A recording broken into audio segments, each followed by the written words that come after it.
Aksi saling kejar antar petugas dan pelaku judi balapan liar terjadi di Jalan Petarani, Makassar, hingga masuk ke dalam gang.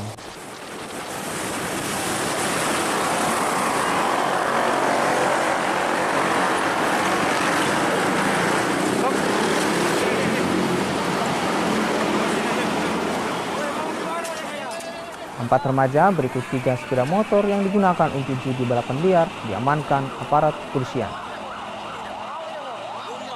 Selain sepeda motor berkenal pot bising, polisi juga menyita telepon seluler milik pelaku yang berisi rekaman aksi freestyle di jalanan. 3 unit motor yang diamankan diserahkan ke Ditlantas Polda Sulawesi Selatan untuk proses penilangan. Sementara 4 remaja akan dibina sebelum dikembalikan kepada orang tuanya masing-masing.